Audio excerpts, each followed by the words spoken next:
All right, let's check in.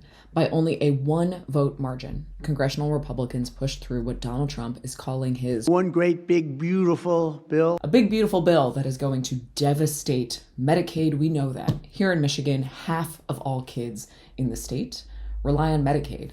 And with the cuts that are proposed in this legislation, it could lead to not only all of these kids being impacted. It doesn't just impact those who are directly on Medicaid.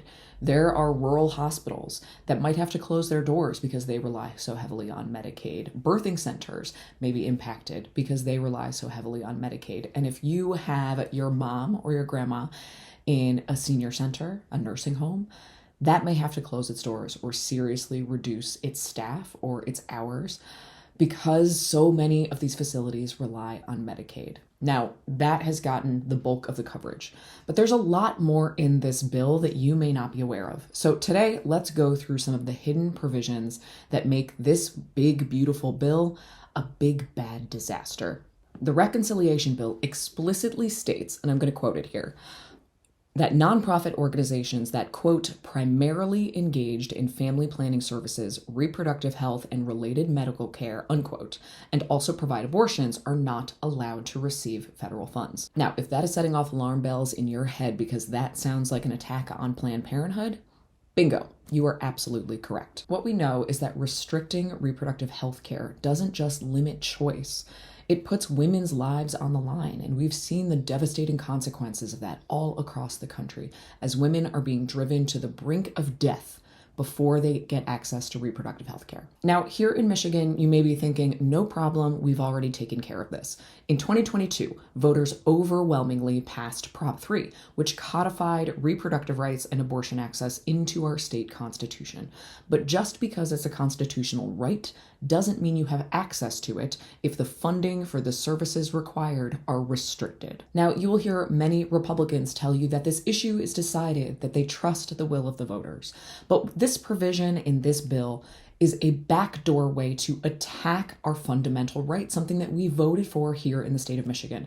Because if they can siphon off funding to the clinics and the medical providers who provide these services, then you, the patients, can't access it.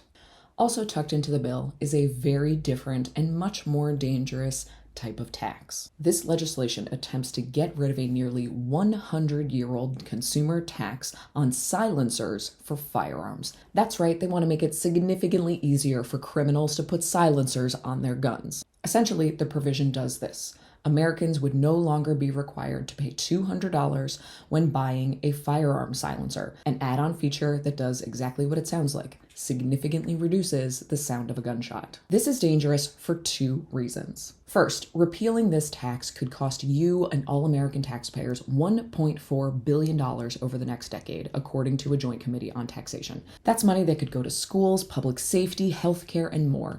Instead, it's going to go to criminals who want to put silencers on their firearms. Second, this has nothing to do with gun safety. This is just another effort by the NRA and the gun lobby to sell more products. Now, over the last few years, we have seen an incredible rise of groups like Giffords and Moms Demand Action pushing back on the NRA and finally having a counterforce that prioritizes gun safety instead of gun sales. But what's clear in this provision is that the influence of the NRA is not gone in Washington.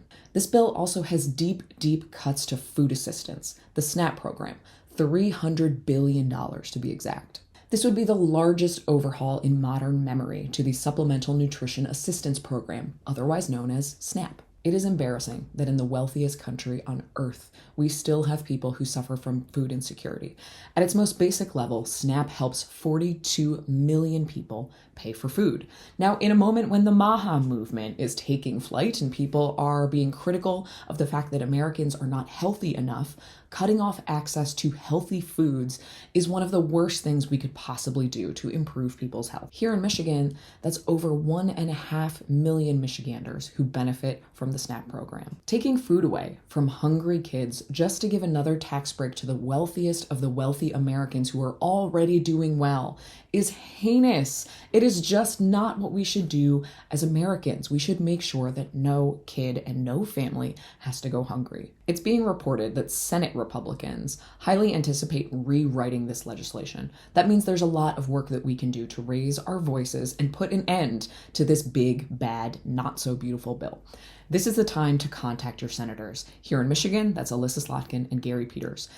If you are not in Michigan and you have a Republican senator, call them right now. Talk about the programs that matter to you and say that you do not want them to cut Medicare, Medicaid, or any of the provisions that you heard here today. If you're a Michigander with friends and family in another state represented by a Republican in the U.S. Senate, tell them to call, email, write, and let them know that what passed out of the Congress is unacceptable. We will not stand idly by while they add trillions of dollars to the deficit just to give another tax break to the wealthiest Michiganders while cutting Medicare, Medicaid, food for hungry kids, and making it easier to make firearms more dangerous. That is completely unacceptable, and it's time for us to raise our voices.